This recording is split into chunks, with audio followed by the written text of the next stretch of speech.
Welcome to Diwakar physics. चलिए इस video में हम फिज़िक्स का जो रिड्यूस्ड सिलेबस है आईसीएसई 2023 के लिए जो पुराने जो ओरिजिनल सिलेबस है उससे क्या क्या टॉपिक्स डिलीट हो गए वो चैप्टर वाइज हम देखेंगे। जैसे चैप्टर 1 में चैप्टर 1 जो फोर्स है उसमें से आपको यूनिफॉर्म सर्कुलर मोशन नहीं पढ़ना है, ठीक है। यूनिफॉर्म सर्कुलर मोशन ये डिलीट हो गया, ये नहीं पढ़ना है आपको। देखिए लास्ट एक्सरसाइज कम हो गया, ठीक है। अब चैप्टर 2 में जाएंगे जो एनर्जी चैप्टर है, तो इसमें सभी पढ़ना है, तो नो रिडक्शन, कुछ भी कैंसिल नहीं हुआ, ठीक है। तो ये हो गया। फिर चैप्टर 3 मशीन्स में लीवर्स नहीं पढ़ना है, पूरा जो है डायग्राम न्यूमेरिकल्स कुछ भी नहीं पढ़ना है। फिर उसके साथ और एक है पुली सिस्टम या combination of pulley with multiple tackles, यानी कि एक ही रस्सी से जो होता है वही आपको पढ़ना है। जो 2 या 3 से जो टैकल्स यूज़ करते हैं, रोप यूज़ करते हैं, वो आपको नहीं पढ़ना है। कॉम्बिनेशन ऑफ पुली में ब्लॉक एंड टैकल सिस्टम है, लेकिन मल्टीपल टैकल्स, एक से ज़्यादा रस्सी वाला, ये ज़रूरत नहीं है। चैप्टर 4 में रिफ्रैक्शन, तो चैप्टर 4 में आप देखेंगे तो डायग्राम, एक diagram on thick glass plate, ये नहीं पढ़ना है, ठीक है। डायग्राम नहीं पढ़ना है, तो डायग्राम पढ़ने का ज़रूरत नहीं है। लेकिन which image is the brightest, how many images are formed, ये सब आ सकता है, थ्योरी में रखा है, लेकिन diagram not to be tested करके बताया। ओके, चैप्टर 5 जो लेंसेस है उसमें से कोई भी रिडक्शन नहीं किया, ठीक है, नो रिडक्शन। लेंस में से न्यूमेरिकल्स भी हैं, वो भी आ जाएंगे। ओके, फिर चैप्टर 6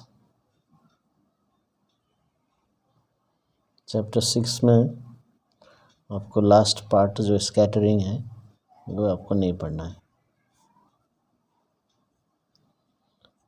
ठीक है। स्कैटरिंग नहीं पढ़ना है, लास्ट एक्सरसाइज नहीं है। फिर चैप्टर 7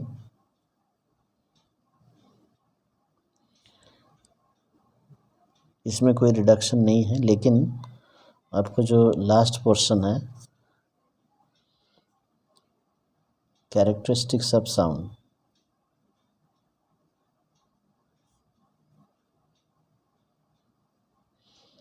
तो उसका डेफिनेशन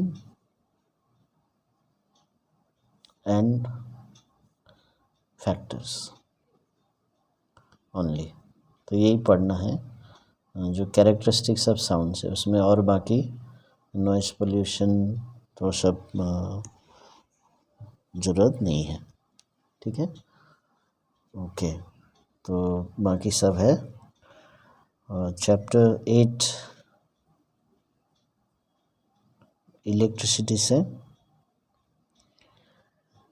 डेरिवेशन नहीं है, डेरिवेशन ऑफ फॉर्मूला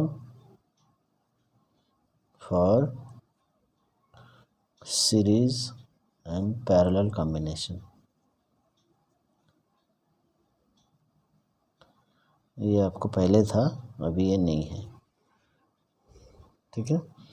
जैसे जो फॉर्मूला है आपको सीरीज़ का और पैरेलल का डायरेक्ट आपको पढ़ना है, उसका फॉर्मूला डिराइव करने की ज़रूरत नहीं है।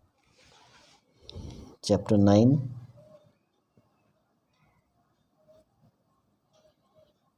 हाउस होल्ड सर्किट में जो रिंग सिस्टम है diagram of ring system of wiring, ये नहीं पढ़ना आपको। डायग्राम, कनेक्शंस, ये सब रिंग सिस्टम का ज़रूरत नहीं है। फिर चैप्टर 10 इलेक्ट्रोमैग्नेटिज्म से काफ़ी कुछ हटाया है, पहले भी हटाया गया था, अभी इसमें भी आपको कोई भी डिवाइसेस नहीं पढ़ने, जैसे AC, DC motor, AC generator, ये नहीं पढ़ना है, ट्रांसफार्मर नहीं पढ़ना है, ठीक है। तो ये आपको पढ़ने का ज़रूरत नहीं है। लेकिन यहाँ पर एक ऐड कर दिया, तो जो पुराने सिलेबस से कुछ ऐड कर दिया जो बहुत ही इम्पोर्टेंट है, उससे पक्का क्वेश्चन आएगा। A magnet moved along the axis of a solenoid। ये ऐसे था पहले इलेक्ट्रोमैग्नेटिक इंडक्शन में, लेकिन स्पेशली अभी ये इंड्यूसेस करंट, ठीक है, ये दिया है। और लेंजेस लॉ, तो लेंजेस लॉ का स्टेटमेंट ज़रूरत नहीं, लेकिन एप्लीकेशंस आपको पढ़ना है डायरेक्शन ऑफ करंट खोजने के लिए। तो क्योंकि शुरू में बताया है statement of the laws not required, तो आपको सिर्फ उसका प्रिंसिपल और एप्लीकेशन पढ़ना है।